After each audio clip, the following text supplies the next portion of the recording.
Now, rescuers have resumed their search of the capsized Italian cruise ship, but authorities admit the chance of finding any more survivors is remote. The search had earlier been suspended because of bad weather. Another body has been recovered, bringing the death toll to 6. 14 people are still missing. Fears of an environmental disaster are growing, with concerns that the ship may start leaking oil. For more now, we're joined in London by our Europe correspondent, Phil Williams. And Phil, can you just bring us up to speed with the latest on the search and rescue efforts? Yes, as you said quite rightly, it was called off for about 3 hours today because the seas became a bit choppy and the boat began to move. Only about 10 centimetres, but of course a structure that big, any sort of movement is extremely worrying, especially when you've got frogmen under the water inside the structure trying to go room to room, and always, of course, having to maintain an escape route. That's very important for their work. Sadly, one body recovered today and no more survivors after yesterday's 3 people rescued. So it's not looking very good. And of course, we've got 14 people still unaccounted for. And so there may be more bad news to come. They brought in sniffer dogs, they brought in more rescue teams. But they are now very concerned about the actual structure itself, the ship itself. Could it slip into deeper water? And with it could go some hopes of more rescues potentially. It's a very, very worrying time, of course, for the friends and relatives of those who think that perhaps their loved ones are still on board. And so it's a very nervous time, not just for the relatives, but also for the rescuers who are undertaking very dangerous work indeed. Has there been any indication from authorities about the time frame here, how much longer they can keep searching for, how much longer potential survivors might still be able to keep living while there's still a chance to find them alive? No, there's been no word, and that's probably quite sensible, because I don't think they want to give a sort of deadline at this point. While there is some hope, it's quite possible that there are people trapped in a perfectly safe location, perhaps even with food and water, and they could be sustained for a very long time. So it's really a case of clearing the ship, making sure that they've been in every possible area where any human person could be, perhaps bodies may be too. And of course, the reality is that they're probably looking more for bodies than for survivors. But as the previous day proved, there is some potential for hope, and while there is that hope, they will continue with it as a rescue rather than a recovery mission. Now, you mentioned that there was concern about that slippage of the liner, and that there's potential there to be more damage. What are the risks with the boat moving and potentially causing greater environmental damage as well? Well, 2 things really. The first, that if it slips into deeper water, it's going to make the rescue so much more difficult. And secondly, the environmental risk from about 2,000 tonnes of oil. Because it was starting its journey, it was all fueled up. So 2,000 tonnes of oil in that pristine environment along the Tuscan coast could cause immense environmental damage. So that's a serious issue. We believe there will be a state of emergency declared in that area. That will free up national and EU funds to help combat it.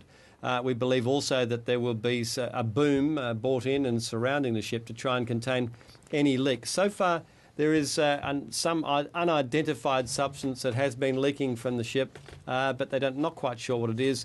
It's not oil, and so far so good with the oil. But if the rough weather continues or gets worse, which it's predicted to do on Thursday and Friday, that could be another serious measure that will hamper the rescue operation and threaten to break the boat up. Eventually, it'll be salvaged, but in the meantime they need to first clear the boat of any potential survivors and of course clear any bodies of those that have died, and then secure the oil and get the oil out to prevent that disaster.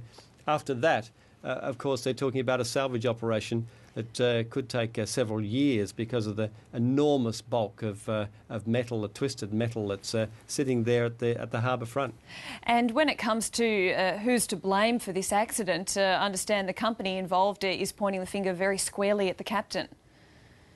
Yes, very much so. And so now the company is in no doubt as to who's to blame. They say that the ship inexplicably veered off course, a course that is set by computers that it shouldn't have deviated from, and that the captain, for some reason, has deviated substantially, gone right off course and gone close to the island. Now, there is speculation that he had a mate on the island. He was trying to impress him going close to it. And there is an example of the ships going closer to the island because the islanders asked for the ship to do that at night, lit up, and for a special occasion. The company says that was a one-off. We wouldn't do that again. And even when we did that, we maintained a distance of at least half a kilometre offshore. And clearly the captain himself said he was 300 metres offshore and that these rocks shouldn't have been there. So clearly he was in an area he shouldn't have been in. He says that he was in an area that was charted, that was okay. It struck a rock, obviously, and with catastrophic consequences. But he says it wasn't his fault because it wasn't on the chart. The company says he shouldn't have even been anywhere near that area in the first place. There's another element of criticism too, and that's with the whole evacuation process, that he could have called that evacuation earlier and that people would have been mustered and ready to go much earlier. And now that call has come from an Australian academic who works here in London at Greenwich University, Professor Edwin Galea. Here's a little of what he had to say. I think the time it took to get the passengers to the assembly stations and into the lifeboats, it took quite a bit of time, and it was mainly getting them started, getting the evacuation process started. How quickly should it have started? Well, the captain really should have... it's down to the captain to call the start of the evacuation process, and he has to be assured that there's quite a dangerous situation developing. But having taken a large hole on the side of the ship and started taking on water, I would have thought that would have been a call to get the whole process at least started.